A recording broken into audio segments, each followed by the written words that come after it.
à mes collègues. Voilà, donc nous sommes très heureux, Jean-Claude et moi, d'être avec vous ce matin pour parler de robomobilité et de développer votre question. La robomobilité est-elle l'avenir des mobilités? Alors bien sûr, j'aurais préféré être physiquement parmi vous ce matin. Toujours un plaisir pour moi de venir, un plaisir rare, mais toujours un plaisir de descendre à Marseille. Bien, j'espère que ce n'est que partie remise. Voilà, donc Monsieur Léret rappelait, j'espère ne pas écorcher votre nom, euh, rappelait à l'instant l'engagement de la région sur le sujet de la robomobilité.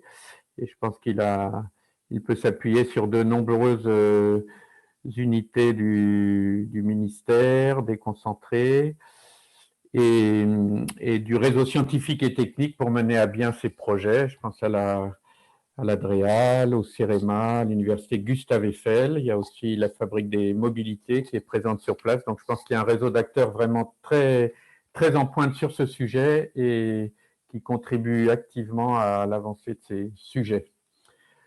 Alors notre présentation, nous l'avons structurée en 3 temps, Jean-Claude et moi. Donc je passe sur les présentations puisque Florent nous a introduit. Nous avons articulé notre présentation en 3 temps. D'une part, qu'est-ce que la robomobilité? Donc, d'où vient cet atelier? Et comment en sommes-nous venus à ce concept? Après, nous approfondirons la question que vous nous posez sur la robomobilité en tant que futur des mobilités. Et puis, nous terminerons par une 3e partie importante, c'est quid de cette robomobilité encore très incertaine à l'échelle des territoires. Et quand on dit les territoires, c'est-à-dire aussi à l'échelle des temps présents. Voilà. Donc, c'est Jean-Claude qui commente les transparents. Donc, je serai amené au cours de mon exposé à signaler diapositive suivante, un peu à l'ancienne, on peut dire. Voilà, merci Jean-Claude. Et donc, et voilà ce premier transparent qu'on a introduit en catastrophe dans la nuit.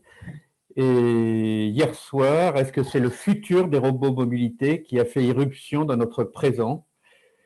Le chauffeur d'un taxi Tesla du groupe G7 a perdu le contrôle de son véhicule et l'accident a fait un mort et plus d'une vingtaine de blessés selon certaines sources. Et voilà exactement le type d'événement qui peut bousculer nos travaux de prospective, qui peut faire, qui a un impact sur les opinions, sur les imaginaires collectifs et peut-être sur le législateur et ses orientations concernant les politiques publiques de court moyen terme. Mais on sait que ce sont ces politiques publiques qui influencent et changent les horizons de moyen-long terme. Alors on ne sait rien pour le moment de cet accident, donc je ne peux pas gloser dessus, et je ne veux surtout pas gloser dessus, mais je dirais qu'au niveau prospectif, on peut dire que cet accident met en avant le tournant que prennent les constructeurs automobiles en proposant des modèles hautement automatisés et en s'exposant ainsi directement leur responsabilité dans les accidents de la circulation. Cet accident pose les questions de la transparence entre le constructeur et les parties civiles et les autorités judiciaires en ce qui concerne les données et les algorithmes, parce que ce n'est pas un véhicule à l'ancienne avec des commandes électromécaniques embarquées et une boîte qui est fermée. Non, c'est un véhicule communicant dont les algorithmes sont régulièrement mis à jour et l'ensemble des organes sont pilotés par des ordinateurs.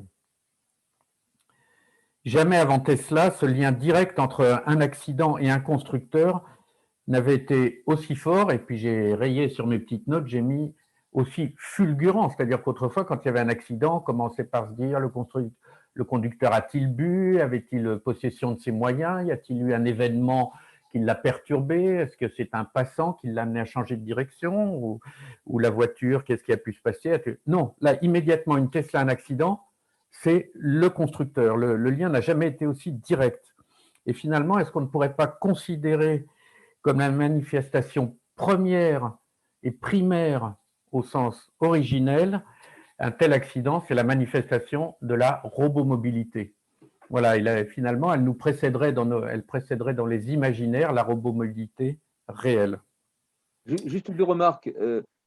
L'article dont j'ai sorti quelques extraits là, c'est celui d'hier, sorti à 18h22, au moment où je t'ai appelé au téléphone, Hervé, a été modifié, a été complété ce matin, c'est curieusement sur un angle. C'est-à-dire que hier, il ne parlait que de la partie accident et disait voilà ce qui s'est passé ou ce qu'on pense qui s'est passé. Mais et ce matin, Le Monde a beaucoup complété la partie automatisation de la voiture, relation entre Tesla et son véhicule, expliquant que Tesla pouvait contrôler à distance et mettre à jour le logiciel du véhicule. Autrement dit, ils ont beaucoup insisté sur la partie, je dirais, robomobilité ou automatisation de véhicule.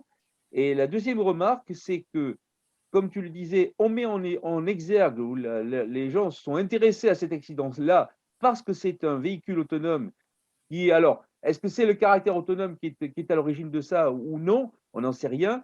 Peut-être juste une défaillance du conducteur, mais alors on tolère, enfin, je ne sais pas si on le tolère, mais en tout cas, on parle beaucoup moins de dizaines ou de centaines d'accidents qui sont peut-être aussi graves qui se passent ailleurs. Et ça, c'est un phénomène qui sera à peu près général, c'est que on tolérera beaucoup moins d'erreurs ou d'accidents de la part de systèmes automatisés, que ce soit des véhicules ou des robots médicaux qui vous font des opérations, parce que ça aussi, ça existe, que l'on en autorisera de la part de personnes physiques, de conducteurs ou de chirurgiens. Bon, je te donne la parole, Hervé. Merci Jean-Claude pour ce complément. Et si tu peux passer à la diapositive suivante, s'il te plaît. On ne va évidemment pas s'éterniser sur cet accident qui est malgré tout important. Donc, quelques mots sur la robomobilité. Donc, c'est l'atelier prospectif La Vie Robomobile qui a posé la terminologie et le concept de robomobilité. L'atelier a été lancé par le ministère des Transports, l'Université Gustave Eiffel et le LAET comme un complément à la démarche que je qualifierais de scientifico-industrielle coordonnée par la stratégie nationale du véhicule autonome. Si cette stratégie a pour objectif d'aligner les talents et les compétences françaises pour participer à l'avènement international du véhicule autonome, l'atelier, lui, a eu pour objectif d'analyser les impacts sociétaux d'une généralisation des modes de déplacement automatisés dans les airs, sur la mer, sur la terre, et ceci afin d'éclairer les décideurs publics. Alors, pour être tout à fait franc, on s'est surtout concentré sur les transports terrestres. Donc, il reste à approfondir dans les airs et sur la mer. Dans les airs, je pense que c'est déjà bien avancé. Sur la mer, on parle de premières expérimentations de véhicules autonomes. Et là, il y a un champ d'investigation intéressant pour notre prospective. Alors, transparence suivante, s'il te plaît. Donc, la richesse de l'atelier prospectif, c'est avant tout son écosystème de participants qui témoigne d'une grande diversité d'approches académiques, industrielles, mais aussi des autorités publiques, nationales et locales. C'est ce qui fait la richesse des débats dans les séminaires. La participation est à titre individuel, je dirais, et volontaire. C'est le cabinet Stratis qui, en tant qu'Estin maîtrise d'ouvrage, anime l'atelier et qui nous a aidé à construire cette réflexion et cette prospective. Et autour de l'équipe Cœur, nous avons un premier cercle de participants sur ce transparence, c'est celui qu'on appelle Cercle des moteurs, qui élabore au cours de séminaires créatifs, la prospective de la robomobilité, puis un cercle plus large, 200 à 300 personnes, les éclaireurs, qui sont, on dira, les sympathisants de notre démarche, qui réagissent à nos productions et qui essaiment, un peu comme le fait Johan aujourd'hui, en ayant participé à nos ateliers, il a trouvé intéressant de vous proposer ce sujet de débat. Donc ça, c'est la mission, et c'est comme ça que se reconnaît un éclaireur de la robomobilité. Et chaque année, nous avons un grand rendez-vous auquel nous rassemblons notre communauté de façon très ouverte. Alors, transparence suivante, s'il te plaît, Jean-Claude. Alors, cette réflexion ne s'est pas construite en un claquement de doigts, elle s'est faite au cours du temps. L'idée a été lancée en 2016, elle s'est vraiment concrétisée en 2017. Les 2 premières années ont été consacrées à la structuration du domaine de réflexion, l'identification de 9 domaines sur lesquels on on allait travailler. Et un peu plus fort de cette réflexion, nous avons ouvert en 2019, nous avons tourné nos regards vers l'international. Et nous avons été à la fois très surpris et très heureux de constater qu'on n'était pas les seuls, on ne cherchait pas du tout à être original. Et on a trouvé dans de nombreux pays des relais de personnes, dans les collectivités, dans les cercles académiques, et voire même dans des entreprises qui portaient cette réflexion. Donc maintenant, on a un petit réseau de mes fidèles, de correspondants à l'international avec lequel on échange régulièrement au cours de l'année. Et puis depuis 2 ans, à un rythme qui est inévitablement perturbé par la pandémie, nous avons pris un nouvel élan en projetant nos réflexions prospectives dans le quotidien et le concret des territoires. Donc, transparence suivante, s'il te plaît, Jean-Claude. Et puis, je te passe la parole peut-être, puisque c'est toi qui nous as aidé à concevoir cette démarche prospective. Alors, donc, comme tu l'as dit tout à l'heure, on a commencé pendant 2 ans. Alors, je dirais d'une façon, on a navigué un petit peu à vue parce que on ne pouvait pas utiliser dès le début une démarche prospective classique du type méthode et scénario dans laquelle on déroule un processus de réflexion assez balisé parce qu'on ne savait pas où on allait. On était un peu comme j'ai pu l'être dans quelques années auparavant dans une démarche prospective sur le sida qui était une pandémie d'une nature tout à fait différente. Là, on ne savait pas, en fait, on ne savait même pas sur quoi ce changement technologique. Il ne s'agissait pas juste d'un changement de motorisation. On n'était pas en train de passer au diesel à l'électrique. On passait à un véhicule avec un chauffeur, à un véhicule qui était sans chauffeur. Donc, le chauffeur devenait passager. Donc, on ne savait pas toutes les implications que ça pouvait avoir sur la vie. Donc, on a passé 2 années à délimiter le périmètre de la réflexion. Et pour cela, on n'a pas du tout utilisé des méthodes, je dirais, classiques de prospective. On a utilisé l'intelligence collective. Vous avez vu la diversité des participants, dans lesquels, je failli dire, les techniciens ou les ingénieurs, les spécialistes d'automobile n'étaient pas les majoritaires. Il y avait des urbanistes, il y avait des historiens, il y avait des sociologues, des économistes. Et, bon, il y avait effectivement aussi des experts du domaine automobile, mais il n'était pas majoritaire. Et c'est ça qui nous a permis, avec des méthodes de créativité, vous voyez, effectivement, il y a beaucoup de travail de groupe, vous les voyez dans les images qui sont là. Donc au début, on s'est posé la question, quelles sont les thématiques sur lesquelles on doit travailler, sur quels sont les thèmes importants.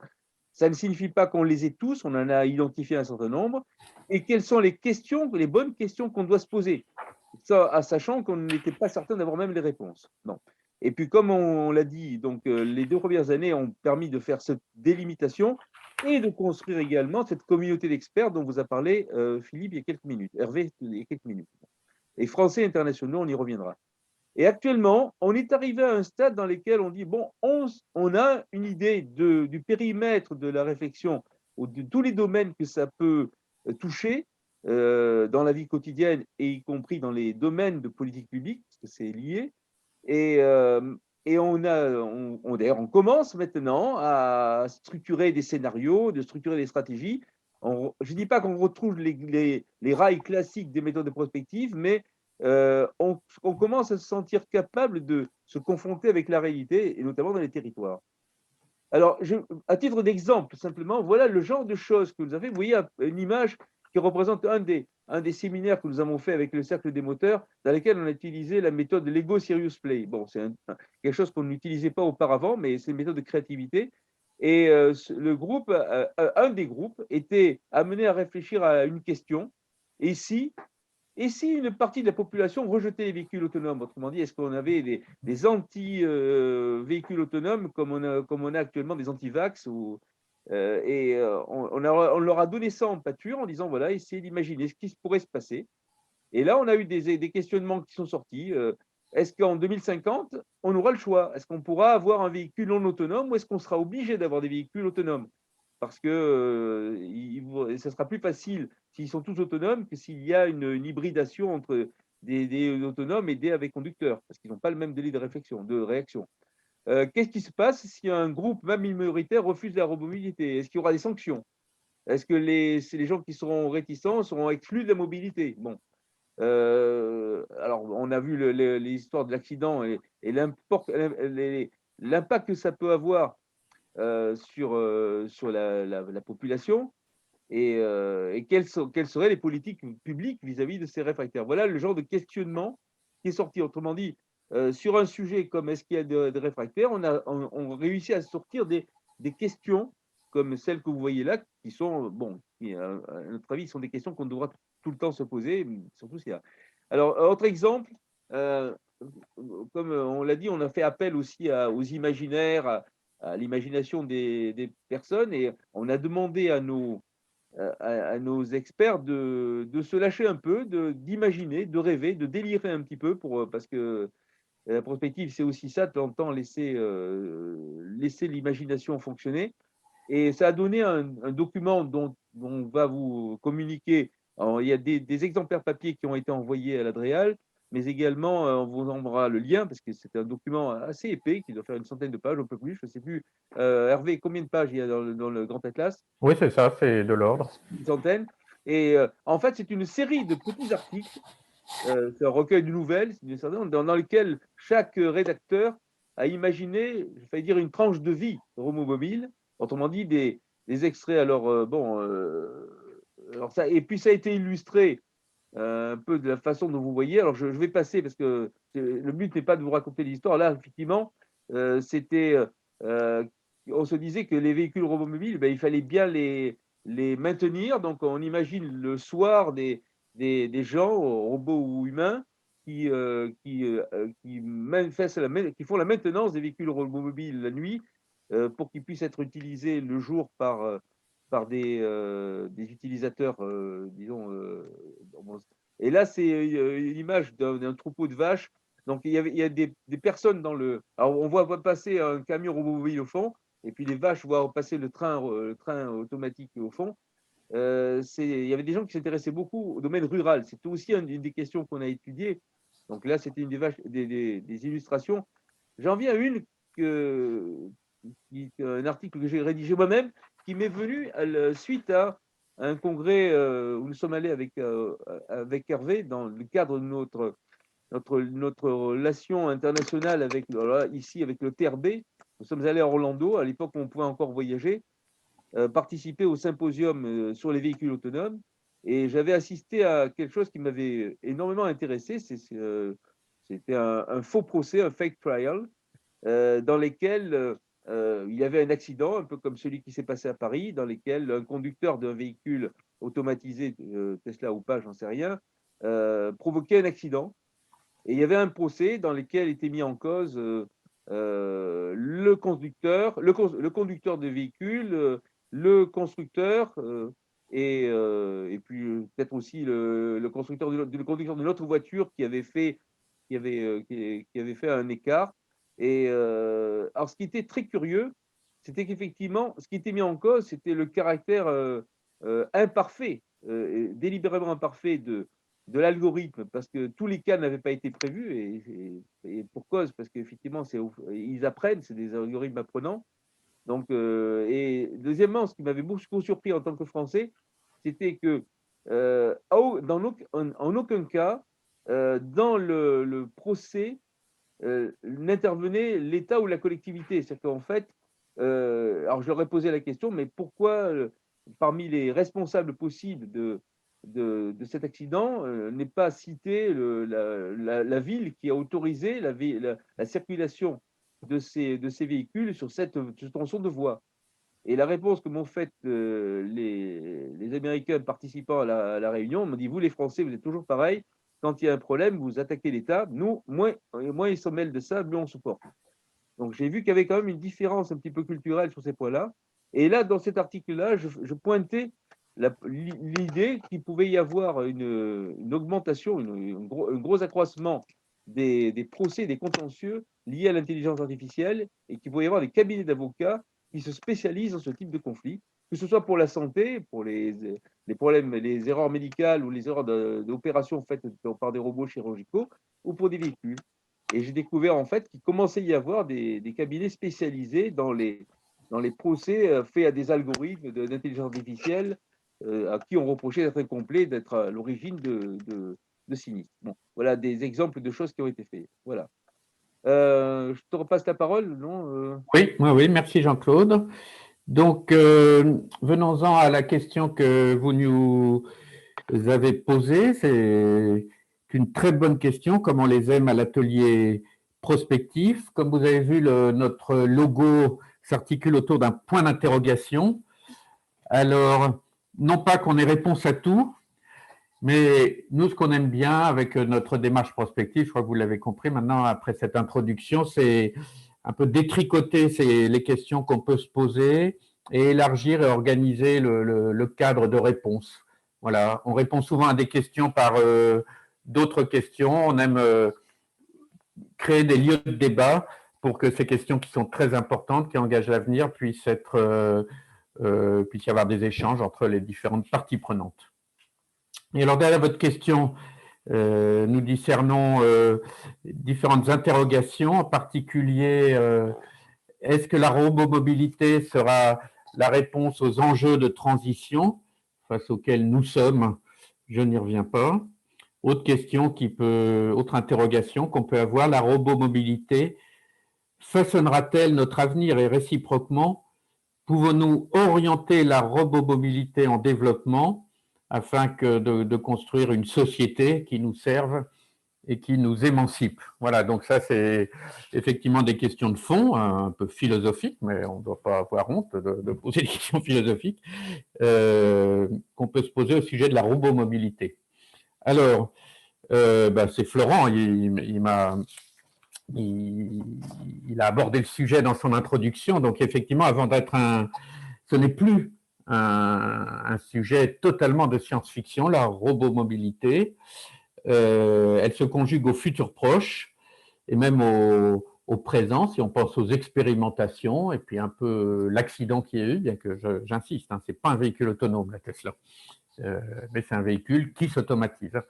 Et il nous semble intéressant de rappeler ces quelques points de réglementation. Donc, on peut pas, les véhicules autonomes sont interdits parce que la Convention de Vienne oblige à ce qu'il y ait un conducteur dans les véhicules, ça vous le savez très bien. En 2016, il y a eu un premier article qui a semblé ouvrir la porte, mais en fait, c'était un article de la Convention de Vienne, un amendement qui en fait légalisait les aides à la conduite qui se développent et élargissent les performances des véhicules, des assistances à la conduite. Et par contre, en 2020, c'est une année forte, puisque des avancées réglementaires très, très importantes ont été faites vers le véhicule autonome. D'une part, par le WP29, qui est de l'ONU, qui c'est la communauté économique pour l'Europe des Nations Unies, et qui règle les questions de technologie des véhicules et qui est en train de mettre en place l'Automatic Lane Keeping Assistant, le contrôle de trajectoire sur autoroute autonome. C'est-à-dire qu'une fois que ces textes seront en application, on pourra détourner son attention de la route quand on aura enclenché cette fonction, uniquement disponible sur autoroute et pour le moment à vitesse inférieure à 60 km/h, mais ce sera un véhicule autonome. On pourra se reposer, se distraire. Ce qui paraît le summum, c'est de lire ses mails. Voilà, donc on pourra lire ses mails pendant que la voiture avancera dans les bouchons ou à vitesse réduite. Donc ça, c'est un premier pas et il est en train d'être franchi et c'est pour bientôt.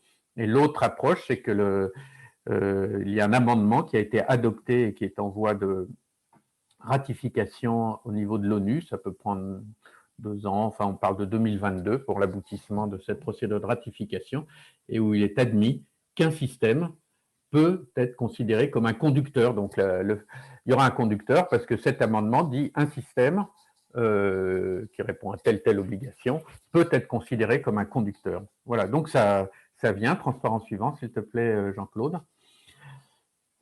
Et si bien, on considère qu'il y aura deux grands cas d'usage peut-être qui vont ouvrir la voie du véhicule autonome. C'est la voiture autonome sur autoroute, j'en ai parlé, à vitesse réduite, dans les embouteillages, en congestion, et les systèmes de transport de personnes automatisés. Le cas typique, c'est la navette. Et là, on ne parle plus d'un véhicule, mais d'un système, c'est-à-dire que ce n'est pas un véhicule isolé, c'est un véhicule, une infrastructure physique et de communication, des règles d'usage, des contrôles de sécurité, voilà, un peu comme un tramway, je dirais. Voilà. Donc, la robomobilité, c'est pour très bientôt. Alors, intéressons-nous quand même, transparence suivant, restons quand même focalisés sur ces analyses prospectives. L'un des premiers travaux qu'on a lancé au niveau de l'atelier prospectif, en lien avec l'université Gustave Eiffel, le laboratoire Ville, Mobilité et Territoire, c'est une réflexion sur les modes de vie. Et les deux chercheurs dont les noms sont rappelés ici, ont pu, c'était une bonne surprise, analyser près de 170 articles scientifiques sur cette relation entre les véhicules autonomes, le développement des véhicules autonomes et les modes de vie. Alors, il ressort déjà qu'il y a de cette analyse bibliographique disponible sur notre site, qu'il y a trois grandes familles de robomobilité. D'abord, il y a la robomobilité de base, j'ai envie de dire, c'est le véhicule dont on enlève le volant et les pédales, tout le reste, toute chose est restant égale par ailleurs. C'est la voiture dans notre monde qu'on connaît aujourd'hui, dont on a enlevé le volant et les pédales. C'est ce qu'on appellera l'automobilité autonome. C'était le sujet qui était le plus étudié dans les articles scientifiques. Après, c'est la mobilité autonome à la demande. C'est toujours ce même véhicule dont on a enlevé le volant et les pédales, mais qui est largement partagé. Et la différence entre le premier et le deuxième, c'est qu'on passe d'un modèle de propriété à un modèle d'usage. Et le troisième type de robomobilité qui transparaît dans cette analyse, dans cette étude bibliographique, c'est une mobilité alternative à la voiture, dans laquelle le véhicule autonome vient comme une brique prendre une place dans tout un système de mobilité avec un large continuum depuis les mobilités actives jusqu'au transport de masse, que ce soit dans les agglomérations ou en longue distance. Voilà, et donc ça devient un élément d'un système complet de mobilité totalement orienté vers la mobilité à la demande. Transparence suivante, s'il te plaît. Alors, cette étude, alors la synthèse qui était faite de ces travaux montrait que ces scénarios avaient des impacts très différents en termes de développement durable.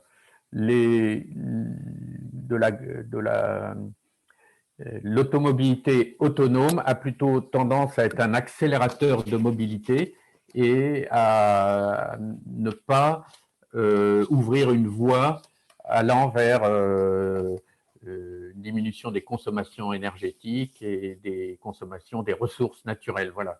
Alors que les mobilités, plus elles sont partagées, plus elles vont vers une économie de moyens et de consommation de mobilité.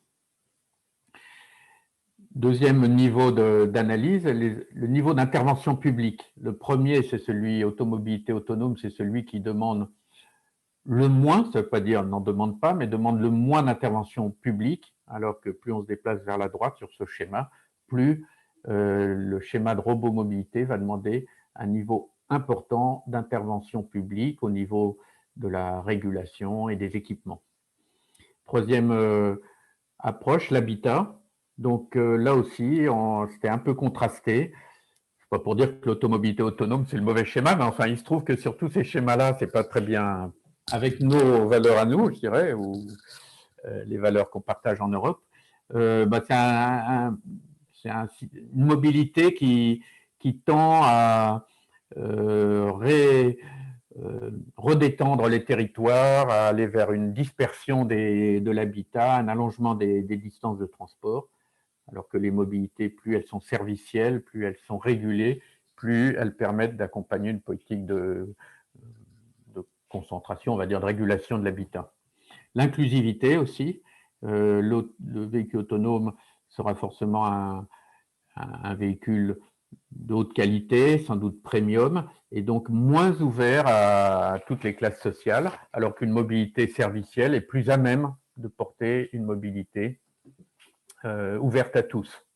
Et assez bizarrement, bien qu'elle soit celle qui promet peut-être le plus de mobilité à tout le monde, bah, ce même tout le monde l'accepterait peut-être moins. Il y a le fait d'avoir sa voiture, ça reste quand même bien ancré, et donc l'acceptabilité, les gens préféreraient peut-être, c'est ce qui ressort hein, des études encore une fois, l'automobilité autonome. Alors, transparent suivant. Et il ressortait surtout de manière très forte de cette étude bibliographique que les impacts seraient d'autant plus importants que la robomobilité serait généralisée entre des implémentations anecdotiques, ici une ligne de transport urbain, ici une ligne un aménagement de centre-ville. Si ça reste anecdotique, ça ne changera pas en profondeur le mode de vie. Et c'est à partir du moment où ça deviendra généralisé, par exemple une ville qui construira son schéma de mobilité autour de mobilité autonome, à partir de ce moment-là, on peut considérer que ça aura un impact fort et durable sur les modes de vie. Alors, transparence suivant, s'il te plaît. Une autre analyse qu'on a menée, c'est dans le domaine de la robologistique.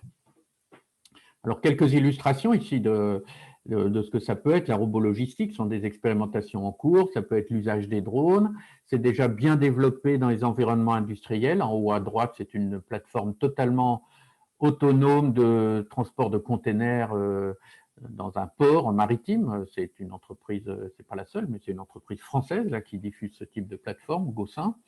C'est aussi la question du platooning, la conduite en peloton de camion. C'est l'image à gauche, en haut. C'est des nouvelles formes de camions, puisqu'il n'y a plus besoin de volant, il n'y a plus besoin de pédales, il n'y a plus besoin de quelques processeurs. C'est des véhicules qui ont une autre forme malgré tout, comme ce prototype Volvo en bas à droite. Et aussi, c'est la distribution, la logistique urbaine, avec peut-être des robots livreurs comme La Poste, en liaison avec une société française qui s'appelle Soben, est en train de l'expérimenter à Montpellier. Transparent suivant. Alors, dans ce domaine, l'étude qui a été là aussi réalisée par un département de l'université Gustave Eiffel c'est une approche différente, pas sur les imaginaires, mais c'est une étude économétrique. Un modèle a été établi permettant de comparer deux scénarios. Un premier scénario sur lequel la mobilité serait automatisée sur autoroute, sur la longue distance. Ça, on arrive finalement assez bien à l'imaginer, mais le dernier kilomètre restait réalisé par des conducteurs. Donc, il y a des centres relais, des dépôts logistiques dans lesquels on peut passer la marchandise du transport longue distance vers les petites camionnettes. Et dans l'autre scénario, la robomobilité, la robologistique est totale et on peut imaginer des livraisons point à point totalement autonomes. Transparence suivant.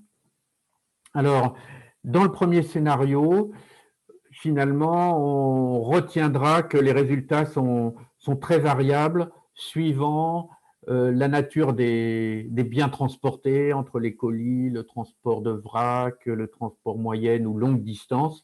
Et finalement, l'un dans l'autre, ça se compense. Il y a un tout petit peu de baisse de poids des envois. Il y a il n'y a pas vraiment du transfert vers du porte-à-porte. Et les coûts logistiques diminuent, mais pas de façon magistrale. Mais enfin, on sait que c'est des secteurs à faible marge, donc 7%, c'est loin d'être négligeable. Et par contre, dans le scénario 2, le modèle prédisait, c'est un modèle, hein, donc voilà, une baisse significative du poids des envois, très significative, tout type d'envoi confondu. Un transfert du modèle de messagerie vers le modèle porte-à-porte, c'est-à-dire qu'il y a des plus petits porteurs, on charge la marchandise qui doit être transportée au point de départ et on va jusqu'au point d'arrivée. Et tous ces petits robots autonomes, ils n'ont pas de temps à perdre à charger décharger, transférer, etc. Il vaut mieux qu'il aille de porte à porte. Donc, on passe d'un modèle de messagerie à un modèle porte-à-porte et une baisse, alors là, assez importante des coûts logistiques. Et transparent suivant, s'il te plaît, Jean-Claude. Et la même remarque que dans l'étude précédente, les impacts seront profonds si le déploiement est large. Donc, transparent suivant, Jean-Claude. Donc, pour répondre à la question, pour cadrer, oui, voilà, pour répondre à la question qui a été posée à ce stade, et dans le délai très court qui nous est donné, et la robomobilité est-elle l'avenir des mobilités? On a envie de répondre possiblement oui, si elle est largement développée, si elle est régulée au niveau de l'offre et de la demande pour limiter les impacts négatifs, les effets rebonds sur la pollution, sur la qualité de l'air, sur les impacts climatiques, les consommations énergétiques, tout ça, ça se tient un peu, hein, on en est d'accord, et sur l'étalement urbain. Si elle est inclusive, et ça, c'est au travers du modèle économique qu'il apportera et des conditions d'usage qui seront proposées. Et enfin, de tous les ateliers de ces deux études-là, mais de tous les ateliers qu'on a menés au sein de notre atelier prospectif Vie Robomobile, il reste une question centrale et apparaissait, c'était la place et le rôle des infrastructures, car le véhicule ne sera pas autonome tout seul. Il faudra qu'il soit aidé par des infrastructures communicantes et adaptées à ces nouveaux moyens de déplacement. Et ces infrastructures, quel modèle économique pour les développer, les entretenir, les maintenir? Pourra-t-on même satisfaire aux besoins de la robomobilité? Donc ça, c'était vraiment une question qui est apparue comme centrale dans toutes nos réflexions. Transparent suivant, s'il te plaît, Jean-Claude. Je me permets de rajouter, quand on parle d'infrastructures, c'est des infrastructures physiques qui peuvent être communicantes, mais aussi des infrastructures numériques, des flux de données considérables, et donc des systèmes d'information très, très sophistiqués. Tout à fait. Et pour ce transparent, pour te passer la parole, Jean-Claude, sur la question de la prospective à l'échelle des territoires. Alors, juste avant de commencer sur les territoires, un petit retour sur l'international, on ne va pas en parler trop, mais on avait pas mal de pays représentés, avec des gens qui se sont déplacés ou qui ont participé à nos séminaires, pas mal des USA, d'Angleterre, d'Allemagne, de Suisse, d'Australie, de Corée, de Chine, et qui ont travaillé de façon active, pas uniquement pour voir ce qui s'y fait, qui ont participé très activement. Parmi ceux-là, il y a un partenaire que je dirais privilégié, enfin les autres le sont aussi, mais là, il se trouve qu'on a découvert qu'effectivement le TRB, c'est le Transportation Research Board, l'espèce de CNRS des transports aux États-Unis, qui a un budget énorme. Et au sein de ce TRB, il y a un forum, ils appellent ça forum de la préparation, enfin, je ne sais pas quel est son nom exact en anglais. C'est grosso modo un forum qui s'intéresse à comment se préparer à la robomobilité, mais qui a exactement le même périmètre que le nôtre, c'est-à-dire que ce n'est pas les aspects techniques qui l'intéressent, mais les aspects, je dirais, sociétaux et politiques. Donc, ils avaient à peu près le même champ. Et bien souvent, nous sommes retrouvés, nous avons été invités, Hervé et moi, à participer à une des sessions de ce forum dans le cadre d'un symposium. Et des membres du TRB et de ce forum-là viennent régulièrement et participent, contribuent à nos travaux. Alors, ce qui est très intéressant, alors bon, il faut faire attention, comme je dis, à la transposabilité. La voirie des villes américaines n'a rien à voir avec la voirie des villes européennes et françaises. Bon. Et la répartition des responsabilités entre État, villes n'est pas non plus la même. Et puis, comme je l'ai dit tout à l'heure, dans l'exemple que je vais donner sur le fake trial, le positionnement des pouvoirs publics n'est pas non plus le même. Bon. Il y a aussi comme quelque chose de très intéressant dans cet aspect international, c'est que il y a des pays qui sont extrêmement avancés en matière d'expérimentation, et notamment, je sais pas, le nombre de millions de kilomètres parcourus aux États-Unis par les véhicules de Waymo ou de Uber ou autres, ou en Chine, le nombre de gens qui prennent des robotaxis montre que ça apporte beaucoup d'informations beaucoup plus que ce que nous en avons, et c'est là-dessus qu'on peut se baser pour travailler. Alors, il se trouve que lors de ces séminaires, lors de ces symposiums, en fouillant dans les références des articles présentés ou des présentations de certains certains intervenants, en cherchant, j'ai fini par tomber par un document. Alors, voyez ici la couverture, qui s'appelle Blueprint on Autonomous Urbanism. Alors, c'est une espèce de manuel ou de memento sur l'urbanisme autonome et qui était publié par le NACTO, c'est le National Association of City Transportation Officials. Autrement dit, une espèce d'association nationale des responsables d'organismes de transport, enfin d'opérateurs de transport ou des directions de transport des différentes collectivités territoriales, c'est les grandes villes et les États, grosso modo. Et donc, cet organisme-là a pondu un document assez important.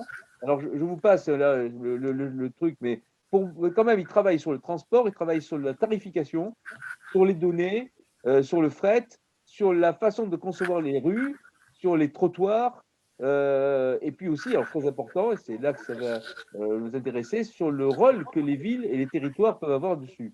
Alors, comme je l'ai dit, ce n'est pas transposable. On voit les images qu'ils ont produites de la vision qu'ils ont de l'évolution des rues. Ils ont des rues dans lesquelles on peut facilement faire du laniérage et mettre 3 voies dans un sens, 3 voies dans l'autre, voire plus. Et ce qu'on ne peut pas forcément faire tout le temps chez nous. Donc, alors, ce qui est intéressant, c'est des mots-clés qu'on trouve. Par exemple, ça, c'est les principes. Là. Move people, not cars. On fait, c'est la mobilité des personnes et pas celle des voitures. Il faut concevoir les choses pour la sécurité des piétons et des deux roues. La technologie, c'est un outil. Bon, et ainsi de suite. Autrement dit, on arrive à trouver des principes sur lesquels nous ne cracherions pas. Nous sommes tout à fait d'accord avec eux. Mais là où j'ai trouvé ça intéressant, c'est qu'au début d'un des premiers chapitres, le blueprint pointe pour une collectivité territoriale, pour une ville, pour le conseil municipal et pour les départements au sens les services techniques, hein, et pour chacun des principaux acteurs, que ce soit le maire, le conseil municipal, les services de voirie, de transport, l'autorité des transports, la commission taxi, l'autorité stationnement, l'urbanisme, les systèmes d'information et les ressources humaines. Ils ont dit voilà, bon, et il y en a peut-être d'autres que j'ai oublié là, j'ai pas tout mis. Et ils disent voilà, pour chacun, voilà ce qui va se passer et voilà ce que vous avez à faire. Autrement dit, ils donnent une feuille de route. Alors, j'ai trouvé ça intéressant. Et quand on est revenu en France, j'ai dit à mes collègues de l'atelier, j'ai dit, ça serait pas mal de faire la même chose en France, mais à la française. C'est-à-dire qu'en fait, on a d'abord regardé les thématiques. Bon, alors on finit par retenir 8 thématiques. Ça, c'était à la fois le travail que nous avons fait pendant les 2 premières années, c'est de se poser la question sur quoi on va travailler. Et là, en regardant ce que les Américains avaient fait pour les collectivités, en se posant la question des compétences des collectivités qui pourraient être concernées, on a dit voilà, on a divisé ça. Alors après certains boulots, on a fini par dire voilà, on va grouper. Alors je vais les mettre dans l'ordre. Les trois premiers thèmes qui sont concernés, c'est d'abord la voirie, les espaces publics et le stationnement. Bon. Ensuite, vous avez tout ce qui est transport en commun et que j'appelle partagé, c'est tous les VTC, taxis, etc. Il y a un troisième domaine directement concerné, c'est tout ce qui s'occupe de logistique urbaine et livraison. Bon, ça c'est en direct.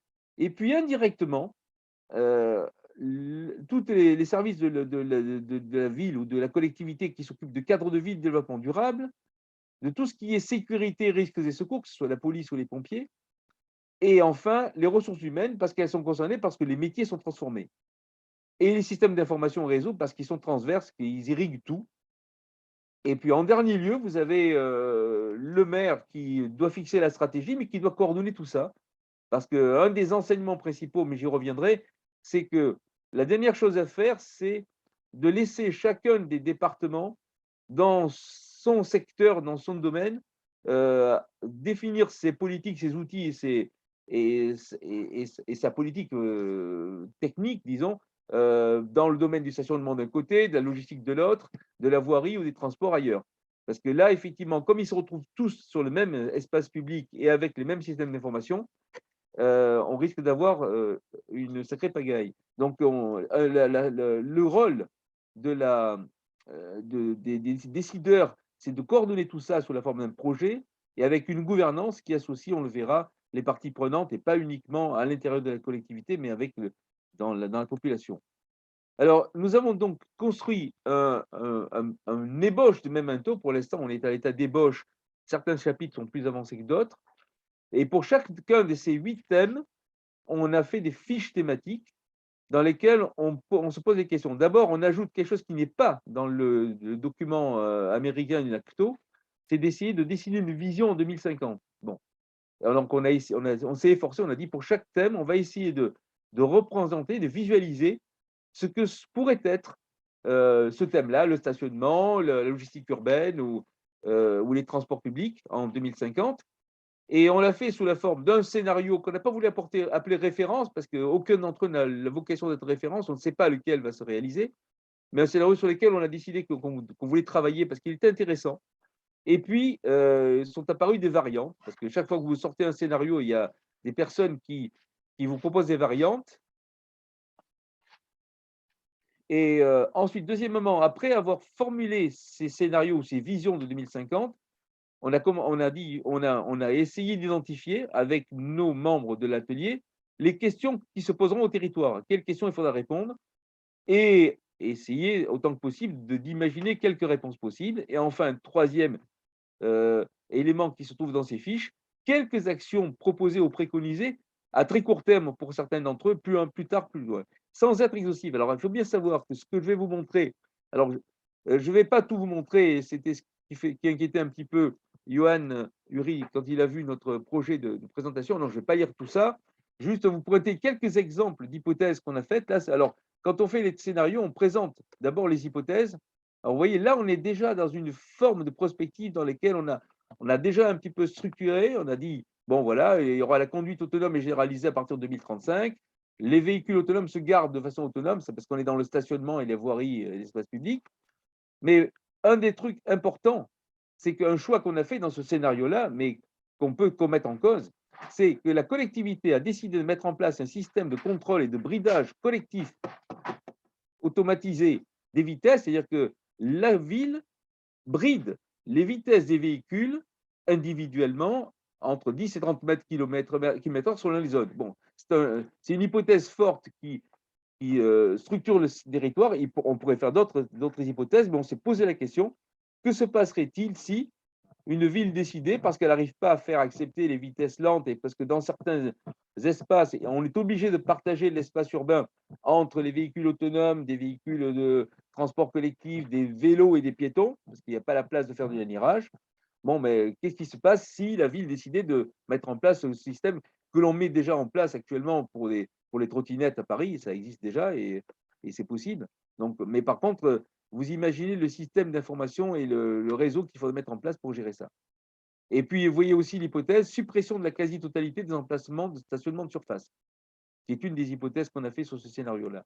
Alors, donc là, vous avez en plus petit les hypothèses.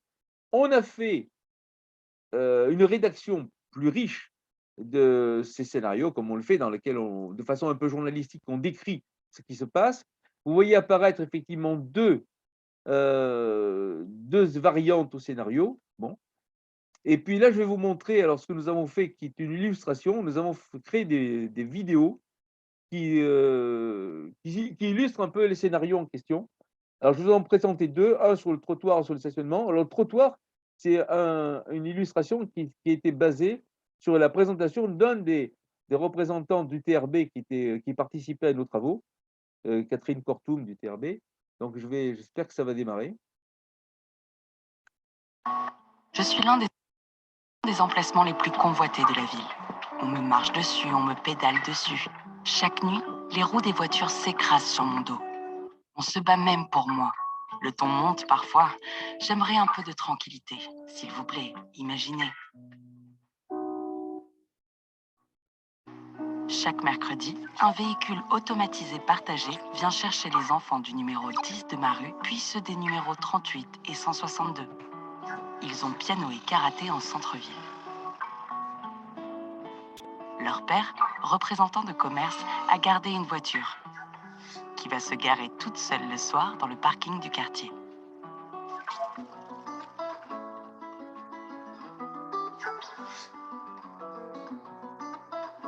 J'ai moins mal au dos maintenant. La circulation sur ma piste cyclable est fluide. Les piétons peuvent me déambuler dessus aux côtés de robots livreurs légers. Les robots taxis et les navettes, eux, ont une place tous les 200 mètres. le temps de faire descendre ou monter les passagers. Fut un temps, les gens devaient se frayer un chemin à travers la circulation pour y accéder. On croit rêver. Aujourd'hui, les habitants peuvent traverser n'importe où. Passages piétons et feux rouges ont disparu. Je suis dotée de capteurs, comme les routes et les véhicules. Nous sommes devenus des systèmes intelligents, auto-apprenants et autonomes.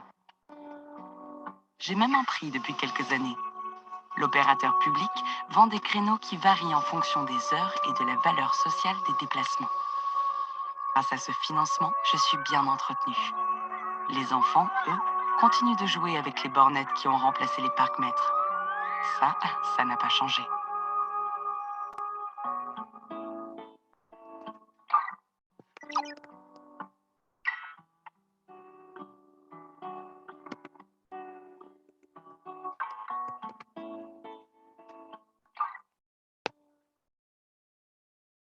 Bon, je vais arrêter là, je vais revenir à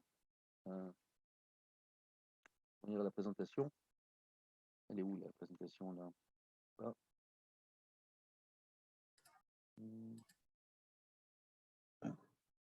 Excusez-moi, j'essaie de retrouver ma présentation. Sera-t-il possible d'aller un petit peu… Oui, on va terminer. Justement, je vais arrêter les présentations là. D'accord, je vous remercie. De retrouver. Puisque ce serait bien qu'on ait un petit temps d'échange, si c'est Oui, possible. tout à fait. Merci. Et je vais essayer de…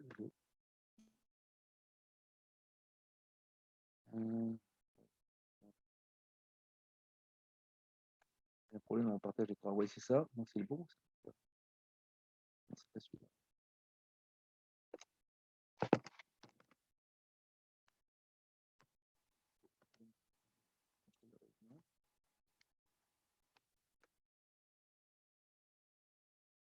Bon, je vais revenir sur celui-là. Alors, je vais venir à la fin.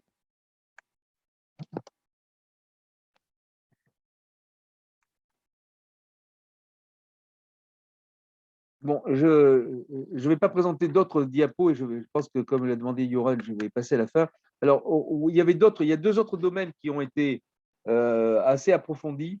Il y a celui de la logistique urbaine et celui des transports publics, sur lesquels on a pas mal travaillé parce qu'ils nous semblaient les trois principaux, les trois directement impactés. Nous allons travailler en 2022 sur les autres.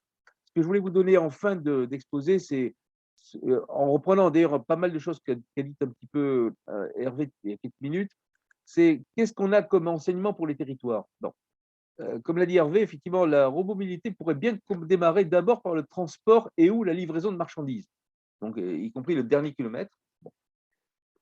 Ça, c'est la première chose. Deuxième chose, alors là, c'était une surprise des dernières années, c'est qu'on a découvert qu'il y avait effectivement, et ça, la DGAC suit ça de près, et puis il y a des expérimentations en cours, notamment pour les Jeux Olympiques de 2024, c'est qu'il y a un projet européen de U-Space, enfin d'espace aérien urbain, qui consiste à mettre en place des vertiports dans les villes, d'où décolleraient ou atterriraient des drones de livraison ou des drones taxis. Bon. Et la date qui est fixée dans le projet européen pour la mise en place des infrastructures numériques qui permettraient à ces drones de circuler un peu comme s'il y avait une forme de contrôle aérien pour les drones urbains, est de l'ordre de 2035. Bon. Donc, on peut se dire, alors je ne sais pas s'ils arriveront à respecter 2035, mais si c'était le cas, on risquerait fort d'avoir des drones de livraison ou des taxis qui circuleraient dans les villes avant même presque des véhicules autonomes, totalement autonomes. Donc ça, c'est à suivre. Là, on n'a pas encore investigué très fortement. On sait seulement les projets qui sont en cours et qui sont en cours d'expérimentation, mais finalement, ça va assez vite. Alors, d'après ce qu'on a vu, nous, Hervé et puis les autres membres de l'atelier, pardon, excusez-moi, je suis allé trop vite. Il y avait eu une période en 2019 dans laquelle tout le monde était très optimiste sur les dates et la proximité de l'arrivée de ces véhicules. Alors, je parle des vrais niveaux d'autonomie, 4 et 5, pas des 2, pas des 3 qui est dangereux d'ailleurs, donc des vrais niveaux d'autonomie.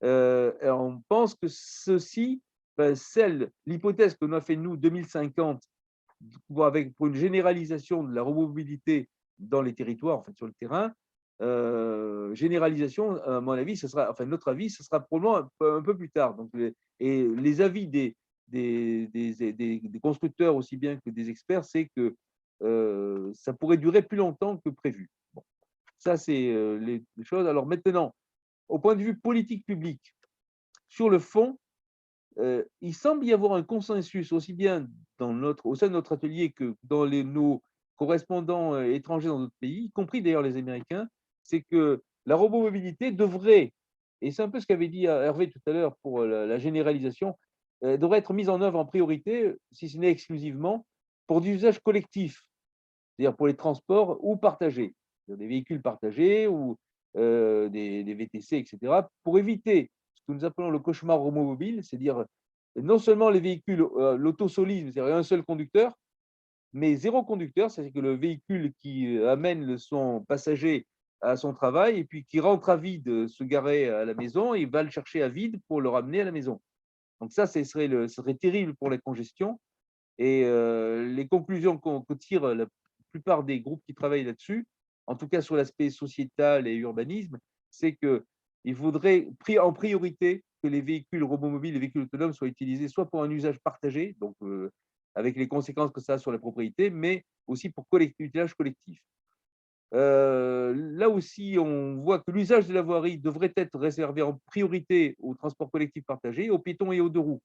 Et j'ai trouvé ça, y compris dans les documents américains, notamment du NACTO, mais ils ont des routes très larges, ils peuvent se permettre de faire des voies réservées. Bon, alors troisième point aussi sur le fond, on a parlé d'infrastructure, le coût des systèmes d'information nécessaires pour gérer les flux de données sur le réseau et le trafic, sur l'état du réseau notamment, est-ce que le réseau est prêt? On parlait d'autoroute pour les véhicules avec le contrôle de maintien dans les voies sur autoroute. Encore faut-il que les traces sur l'autoroute soient lisibles. S'il y a eu un torrent de boue ou des travaux qui font que les barres ne sont fait, les traces ne sont plus lisibles, il va falloir dégrader en temps réel le tronçon concerné pour que les gens ne circulent pas en autonomie totale. Donc, il faut gérer ça. Et pour réguler le voirie, la voirie, le flux. On a parlé tout à l'heure d'une hypothèse dans laquelle les véhicules étaient bridés à une certaine vitesse, donc il faut pouvoir les contrôler individuellement, ce qui n'est pas non plus simple. Donc, ça, c'est le fond. Et sur la méthode, bon, on l'a dit plusieurs fois, le véhicule autonome, c'est qu'une technologie. Ce qui est important, c'est l'usage qu'on en fait. Et quand on fait des expérimentations, ben on expérimente des usages. D'ailleurs, les Américains disaient move people, not cars. Donc, c'est un outil comme un autre. Et d'ailleurs, des villes comme Toronto, quand ils font une stratégie d'automatisation, d'utilisation des véhicules autonomes, en fait, ils parlent surtout de ce qu'ils vont faire pour la mobilité. Et à l'intérieur de ça, ils essayent de trouver la place la plus intelligente pour des véhicules qui pourraient être autonomes. Voilà. Donc, ce n'est pas des choix des techniques, c'est des choix d'usage. Bon. Alors, autre chose, et ça, c'est les deux enseignements en matière de gouvernance et de stratégie, c'est que la préparation de l'arrivée du véhicule autonome, ça c'est un enseignement, à mon avis, fondamental sur un territoire, doit être traité comme un projet transverse au sein de la collectivité. Et qu'elle ne doit pas être celle du projet transport, celle du projet voirie ou du stationnement, c'est tous à la fois, ils doivent travailler ensemble, ne serait-ce que parce que les systèmes d'information qui vont être mis en place doivent être les mêmes, en fait, doivent être cohérents. Et il doit être donc associer tous les services de la collectivité, y compris les ressources humaines, parce qu'il va y avoir probablement des impacts sur certains métiers, chauffeurs notamment, mais pas que. Bon. Et puis également les parties prenantes du territoire, c'est-à-dire les habitants, les professionnels, les commerçants, les transporteurs, bien sûr, si on fait de la logistique. Et on pense également, ça c'est un enseignement, c'est qu'il y a lieu de mettre en place des expérimentations, peut-être un nouveau genre d'expérimentation d'usage, qui soient définies en concertation avec les parties prenantes, que ce soit les professionnels, les transporteurs et les habitants. Voilà. J'en ai fini. Yoann, je vous passe la parole. D'accord. Donc maintenant, nous allons arriver à la phase de questionnement. Ben, je ne vais peut-être pas retracer les